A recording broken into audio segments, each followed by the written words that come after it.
Hey guys, Greg here on the Vinyl Rundown, talking to you about music documentaries. Today I want to talk about a documentary that came out when did it come out? 2016, called The Case of the Three-Sided Dream, the story of Rahsaan Roland Kirk, the blind black jazz musician who was famous for what people might think is a gimmick, which is playing 3 or 4 instruments at once, but really his story goes a lot deeper than that, and he is more influential than people may have thought. I didn't really know his music that well till my son sort of turned me on to him in the last few years. I got a son in college, and he knows more about some of these groups than I do. Today he just had his saxophone final exam. That's a thing, yeah. Playing jazz for your finals, that's pretty cool. And he keeps telling me all this trivia about Roland Kirk, and finally I found a documentary about him which I watched on Pluto TV for free. So let me just tell you a little bit about the documentary. Anytime we review a documentary, I'm trying to tell you about the documentary as a film and then the subject of the documentary. So those are two separate ideas that are hard to unscramble from each other. And I don't think I'm going to do a good job today because I'm just kind of off the top of my head giving you some of my thoughts and impressions. I got a few notes on my phone here that I'm going to refer to. So this documentary came out 2016. A lot of interviews with his bandmates, people who knew him really well, and family members. Not so many of the interviews about, oh yeah, he was the greatest of all time, I loved working with him. I kind of am down on that style of documentary where you say, oh, what's the most famous person we can find? Oh, Quincy Jones played with him once. Yeah, Quincy, man, he was great. Yeah, or whatever. You know, it's not that kind of a documentary. It's a little more thoughtful and deeper than this. It's gotten plenty of good reviews, won plenty of awards at festivals and so forth, but not very well known. Roland Kirk himself is not that well known in the pantheon of great jazz musicians. He does not have like a classic tune that he wrote or a classic album. He's got a large body of work, and what he's famous for is his performance style. So let me get into that and this concept of dreams. Everything that happens to him seems to be because of a dream, and that's the title of the documentary, The Case of the Three-Sided Dream, and that's the title of one of his albums, Case of the Three-Sided Dream of Audio and Colors, something like that. Since he was blind, this concept of seeing colors, no, you can always see colors, hearing colors, yeah, synesthesia, there's a word for people like on LSD who can hear colors and see sounds and all that sort of stuff.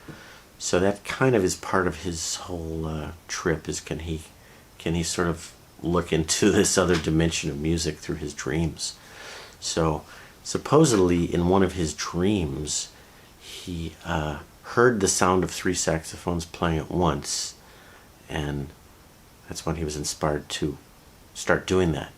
But he had already experimented with other weird instruments. He like made his own instruments, the manzello and the stritch and the black pipe, like out of a garden hose, and he fashioned his own nose flute. He played the flute with his nose, and he had 3 or 4 saxes sticking out of his mouth, and he had like 10 instruments on his body at any given time.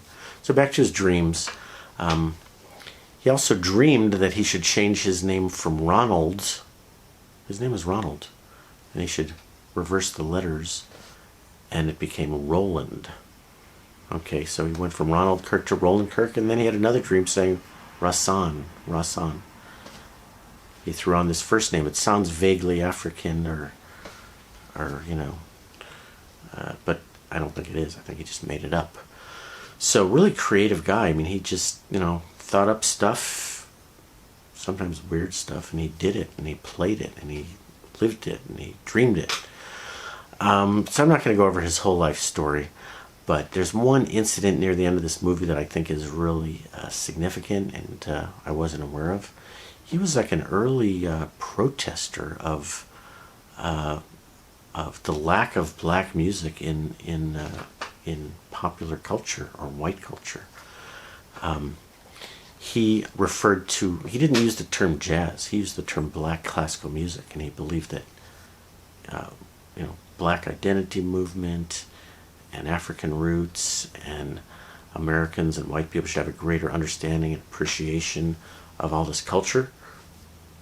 Which I'm agreeing with, as much as a white suburban guy is allowed to agree with it. But he actually went as far as staging these giant protests in the early 70s. He and his group of friends and fellow protesters would sort of ambush these TV shows. They would call him up and say, Dick Cavett, we're coming to get you today. And the black movement of jazz, he had different names, we're coming to your studio today. So he would have like 8 or 10 people sneak in to a taping of a TV show, and halfway through the show they would whip out flutes and whistles, and they would just start making all this noise and mayhem and interrupting the show, to the point where Dick Cavett would say, okay, what do you guys want? Police would be there, eventually kick him out, but because they had a well-known, nationally known jazz musician there, they were kind of nice to him. It's like it didn't turn into the beating that you may have guessed. No, it did not turn into a beating or a shooting. Nobody was killed. Nobody went to prison. It was fairly civil. It was what we call civil disobedience. Non-violent, which is a good thing. You can get your point across with non-violence. So anyway, they finally met his demands in the weirdest way possible, and then they cut to Ed Sullivan saying, ladies and gentlemen, I'd like to introduce to you a fabulous jazz musician, Rahsaan Roland Kirk. Of course, Ed Sullivan didn't know what the hell was going on. He had no idea what he was in for. And I'm sorry I'm giving away kind of one of the highlights of the film, but 90% of you aren't going to watch the movie, but you should. And I'm going to link to the trailer of the documentary. I'm also going to link to this particular Ed Sullivan thing, which is really amazing. So they said, yeah, Ed, we want to come on your show. We're going to play a real mellow song. We're going to play a nice Stevie Wonder song, Mon Chéri Amour. You know that song, Stevie Wonder, early 70s. Mon Chéri Amour. Very mellow, non-confrontational, nice top 40 tune. It's in French. And they didn't play that at all. They played a Charles Mingus song, Haitian Fight Song, and they did a completely raucous, off-the-wall, crazy version of it. And, Kirk is in his African garb with, colorful hats and 17 saxophones and nose flutes, and Charles Mingus. Okay, this is an all-star lineup. Absolutely. This is like the greatest moment in jazz TV history, because Kirk made it happen, and nothing like it has ever been done since then. Kirk, Archie Shepherd, is that his name? Charles Mingus, Roy Haynes. I'm going to leave somebody out. I forget who's playing. Roy Haynes on drums. Anyway, absolutely all-star, stellar cast of some of the greatest jazz musicians in the universe at that time. And they just, Charles Mingus music is raucous. It's raw. It's like, it's the Haitian Fight Song. It's intense stuff, and they were improvising so much, freely, that parts of it are barely recognizable. And Kirk is always doing a lot of talking about, here's what we're doing tonight, guys. America is going to hear what black music is. We're going to hit you with some real black music. And it freaked people out. And Sullivan must have been like, I guess I had to agree to this because the protesters would have, whatever. It was a seminal moment in American history and jazz history that I didn't know about until this documentary. So I'm thank you to you guys who made this documentary about Kirk, and his contribution to jazz is also a contribution to culture and awareness of their contribution to jazz and American music and all that stuff. So please check out this documentary, The Case of the Three-Sided Dream. I think it was 2018. And please, watch the clips, watch the trailers, and then find a copy of it, or at least stream it, and please check it out. Let me know what you think of it. Let me know what you think of documentary reviews. What other documentaries do you guys want me to review? Or do you care? Because I'm going to keep hitting you with them, whether you want me to or not. I'm trying to get to my list. The list of ones that I've watched recently that I haven't got around to reviewing: Still Bill by Bill Withers. Another one about Who Murdered Kurt Cobain. Rock and Roll is Dead. Just came out on YouTube. Paul Stanley of Kiss did something called Face the Music. Genghis Blues.